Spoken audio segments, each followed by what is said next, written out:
Bonjour à tous et bienvenue dans cette nouvelle édition du Non-Stop Info. Voici les titres de ce journal. Report s'inédit de l'élection présidentielle qui était prévue en février 2024 au Mali. Cette échéance était censée acter le retour des civils au pouvoir, un nouvel ajournement que le pouvoir militaire justifie par des raisons techniques.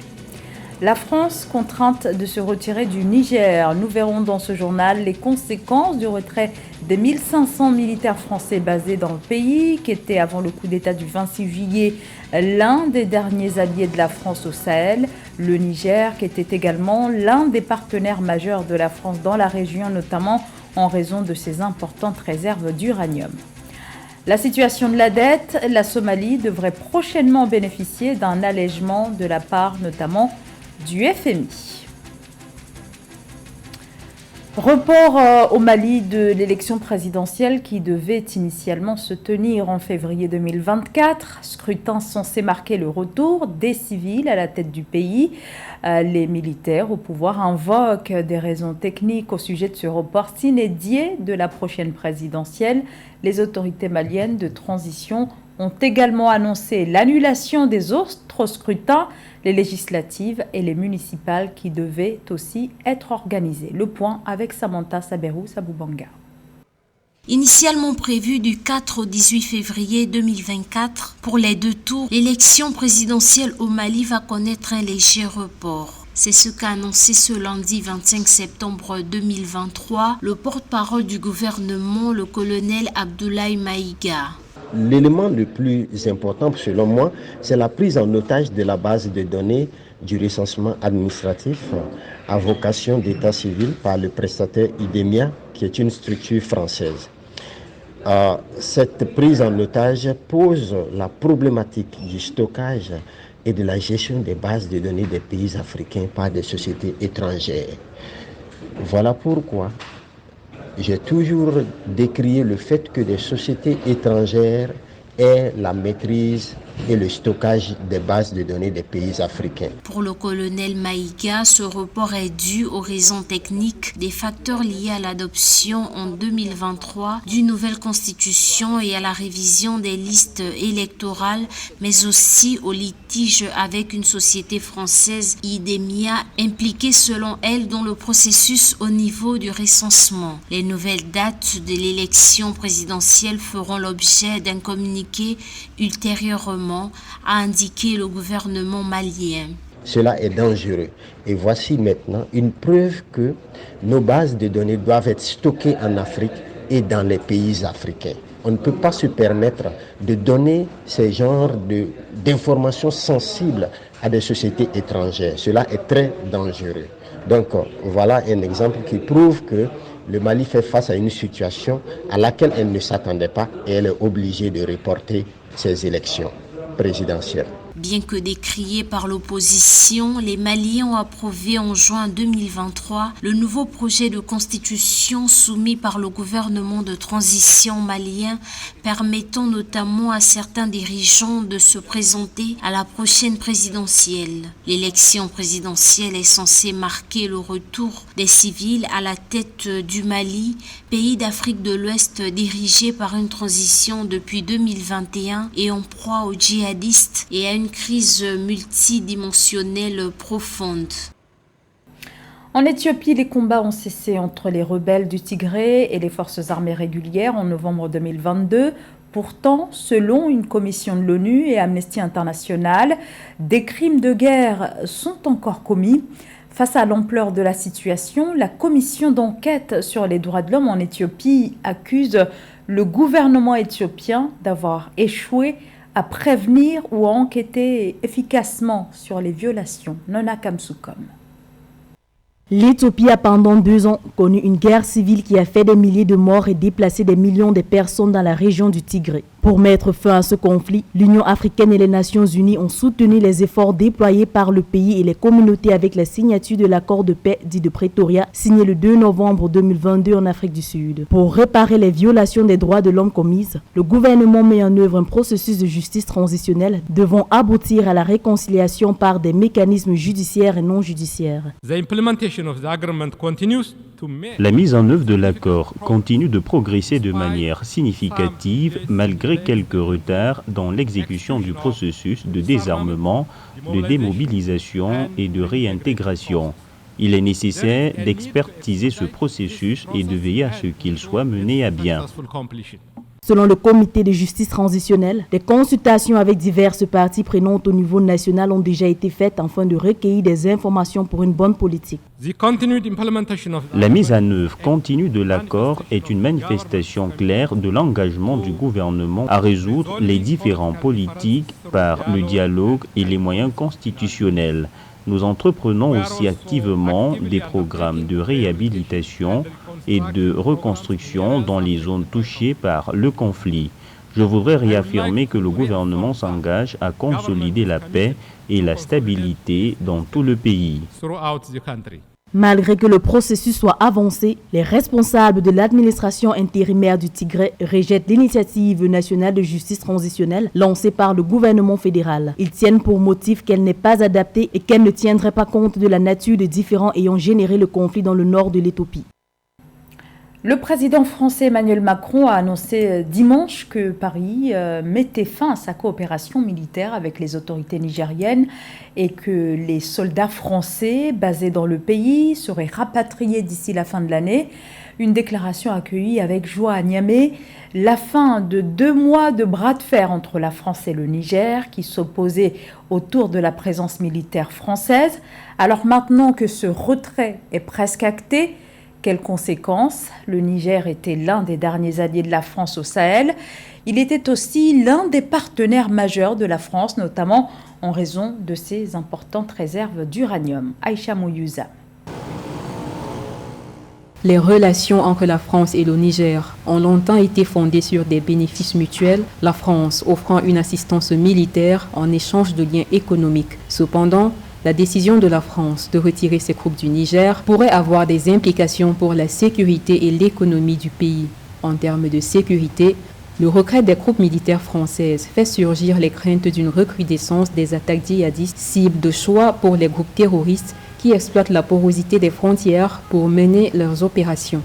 En termes de sécurité, elle va entraîner, si ce n'est pas déjà le cas, le départ des forces américaines. Or, ces 2 forces militaires étrangères avaient pour but de soutenir l'armée dans sa lutte contre les djihadistes. Et aujourd'hui, ces derniers, les djihadistes, vont avoir des forces nigériennes qui sont aujourd'hui diverties par ce putsch. La fin de 10 ans d'opérations antiterroristes de la France au Niger n'a pas seulement des incidences sur la sécurité du pays. Selon les données du Conseil français des investisseurs en Afrique, le Niger produit 5 à 6% de l'uranium mondial et 20 à 35% de l'uranium français provient de ce pays d'Afrique de l'Ouest. Le montant des échanges commerciaux bilatéraux est évalué à environ 260 millions d'euros. Jusqu'ici, les investissements de l'Agence française de développement au Niger sont chiffrés à 801 millions d'euros, dont 119,2 millions en 2022. Les autorités nigérianes parlent de nouer de nouvelles relations, de nouveaux partenariats avec des puissances diverses, qu'elles soient locales, comme la charte du Lapto Gourma qui a été signée avec le Burkina et le Mali déjà, et d'autres types de partenaires mondiaux. Dans un sens comme de l'autre, il y aura des avantages et des inconvénients. Le Niger va avoir désormais la pleine possession de la maîtrise de son territoire et de sa réponse face au terrorisme. Ça va contenter de plus en plus la population qui montait au créneau pour dénoncer la présence française. Et puis de l'autre côté, c'est un partenaire de poids économique qui s'en va sur le plan militaire. On regardera avec attention les répercussions économiques, mais il n'en demeure pas moins que la France qui se prend vraiment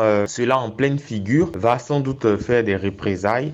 Le Niger devra trouver des moyens de relever les défis posés par cette décision et créer un avenir stable et prospère pour sa population en s'ouvrant à de nouveaux partenariats.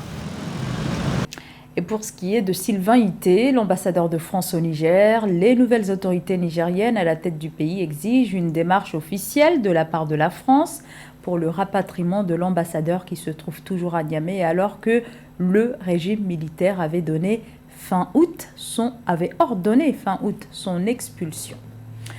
La Somalie pourrait prochainement bénéficier d'un allègement de sa dette de la part du Fonds monétaire international et d'autres bailleurs de fonds et ce, dès décembre prochain.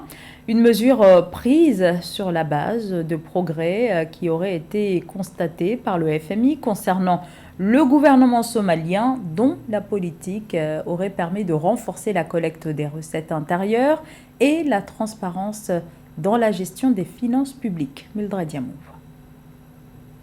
La Somalie est en bonne voie d'obtenir un allègement total de sa dette auprès du Fonds monétaire international et d'autres institutions financières d'ici décembre 2023.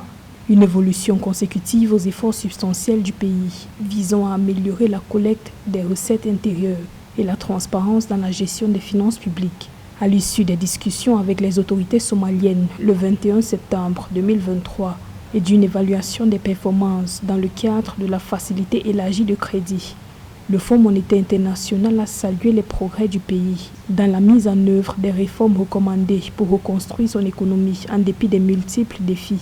Au cours des dernières années, la Somalie a fait preuve d'une discipline budgétaire exemplaire et a en même temps augmenté la collecte des recettes visant à améliorer la qualité de la gestion de son économie. Donc plus de 2500 milliards vont être annulés dans la dette de la Somalie. C'est à peu près comme si on apportait à la Somalie 2500 milliards de plus dans son économie. D'où la nécessité de maintenir le cap et surtout d'améliorer aussi la gestion qui permettra à la Somalie d'alléger les dettes bilatérales.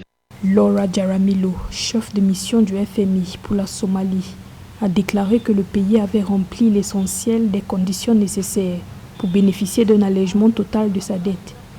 L'allègement prévu soulagera le fardeau de la dette de la Somalie, le réduisant à 557 millions de dollars, soit environ 10% de son produit intérieur brut, par rapport au niveau actuel de 3,3 milliards de dollars, ce qui lui permettra de mieux faire face aux entraves à la croissance économique. Cette discipline budgétaire va nécessairement pousser le pays vers une optimisation des recettes, mais aussi une organisation de la rentabilité économique sur des bases nationales. Donc c'est un exemple à suivre par les autres pays pour éviter que les pays ne continuent à entrer dans le sable mouvant de la dette. En juillet 2023, les accords d'allègement de dette signés représentaient 76,8% de la dette totale de la Somalie, selon les données du Fonds monétaire international. Ces données montrent par ailleurs qu'en 2023, la croissance de la Somalie devrait être modérée, se chiffrant à environ 2,8%, tandis qu'en 2024, les recettes intérieures du pays devraient rester robustes, soutenues par des réformes clés, notamment la mise en œuvre du système douanier automatisé à Mogadiscio. Le chômage et le sous-emploi. 60% des jeunes Africains sont aujourd'hui touchés de plein fouet par le chômage, une situation alarmante qui concerne aussi bien les diplômés que les non-diplômés. Le chômage des jeunes à l'ombre de la croissance économique, un véritable fléau sur le continent. C'est notamment le cas au Nigeria, où les autorités affirment être engagées sur la question. Aïcha Mouyouza. Avec un taux de chômage établi à 4,1% au premier trimestre 2023, selon le Bureau national des statistiques, le chômage au Nigeria connaît une légère baisse par rapport aux 5,3% du quatrième trimestre 2022. Face au problème de sous-emploi, le gouvernement fédéral multiplie les initiatives d'intégration professionnelle. Le 23 septembre 2023, les autorités ont annoncé le lancement d'un plan d'externalisation de ces talents. Baptisé Programme national d'exportation de talents, il vise à créer 1 million d'emplois sur le marché international d'ici 2027. Les 4 objectifs de l'initiative NATEP sont les suivants. 1 million d'emplois dans l'exportation de services au cours des 5 prochaines années, accroître les recettes en devises et les revenus du Nigeria, créer de la croissance économique, stimuler la croissance des industries auxiliaires, des services de soutien, améliorer les compétences et renforcer la marque nigériane. Dans un pays où l'emploi informel représente 92,6% des travailleurs, le programme du gouvernement nigérian, lancé en collaboration avec Microsoft et d'autres partenaires, portera sur l'externalisation des services, principalement dans le domaine de la technologie de l'information et de la communication et de l'intelligence artificielle, afin de capitaliser le potentiel démographique du pays, estimé à 220 millions d'habitants. Nous espérons que nous serons en mesure de fournir un soutien au NATEP grâce au redimensionnement et au perfectionnement continu de la main-d'œuvre qui fera partie de cette initiative. Le programme national d'exportation de talents devrait permettre aux populations nigérianes d'avoir accès à de meilleures opportunités d'emploi, tandis que les entreprises internationales pourront accéder à une main-d'œuvre abondante. Même si la question de la fuite de cerveau se pose toujours avec acuité, le gouvernement rassure que cette initiative est un moyen de promouvoir l'expertise nigériane à l'international. Un mot de sport avant de refermer ce journal avec l'Algérie qui décide de ne plus postuler pour l'organisation de la Coupe d'Afrique des Nations 2025 ou 2027. Décision surprise, communiquée à quelques heures de l'annonce par la CAF, la Confédération africaine de football, ce mercredi 27 septembre, des pays sélectionnés pour l'organisation de la CAN 2025 et 2027. Les autorités algériennes expliquent que ce retrait est motivé par, je cite, la nouvelle approche de la Fédération algérienne de football relative à la stratégie de développement du football en Algérie. Et avec ce désistement, l'Algérie laisse la voie libre au Maroc, qui était son principal adversaire dans ce dossier de l'organisation de la CAN. Et c'est la fin de cette édition. Merci de votre fidélité. L'information continue sur Africa 24.